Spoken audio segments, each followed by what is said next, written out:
And at once they left their nets and followed him.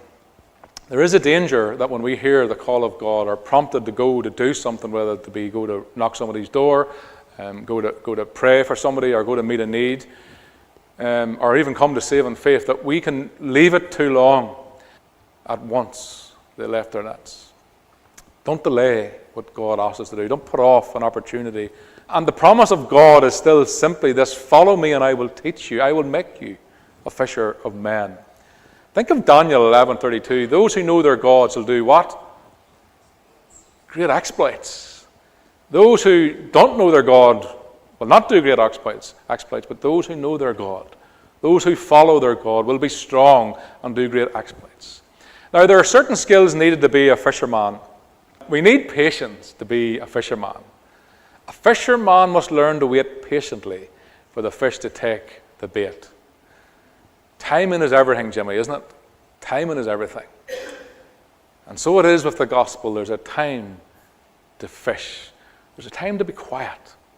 There's a time to talk about something else rather than Jesus. Do you know, sometimes I've heard some men fishing, and honestly, it would make you backslide yourself. There's patience. There's timing. There's wisdom. There's discernment. There's reading the room. There's reading the lake. There's a time to speak and there's a time to be silent. But the good fisherman must learn patience and allow the Holy Spirit room to work in a person's life. The next one is perseverance. To win souls, he must have perseverance. This is a difficult one. Fishermen sit quietly through wind and rain, even sun, just waiting for that catch. They can go days without even a bite. You know what I've noticed about fishermen? I've walked past many a fishermen sitting in their wee chairs with their kitchen around them, their hoods and all on them, and everything they need, and they just sit there and it rain. And never once did I think to myself, they're going to go home. I just knew. I knew the nature of the beast. They were here for the catch. Through all types of storms, they were here. Isn't that true of fishermen? They're not rushing home. They're going to stay, where I'd be waiting for the first bit of rain right home. That's the difference. But fishermen wait. They sit quietly waiting for that catch. Then suddenly, the float disappears. The fish has taken the bait. But without perseverance, there's no catch. There's no soul saved. But what we learn from fishermen is, listen, church, don't give up so easily.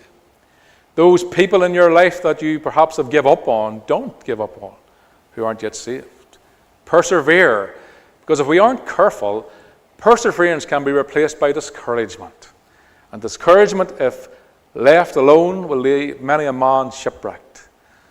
But a fisher of men must have perseverance. And his church is called to have courage. The fisher of men in love must have courage to preach the truth of the Gospels despite the great tempest that may arise.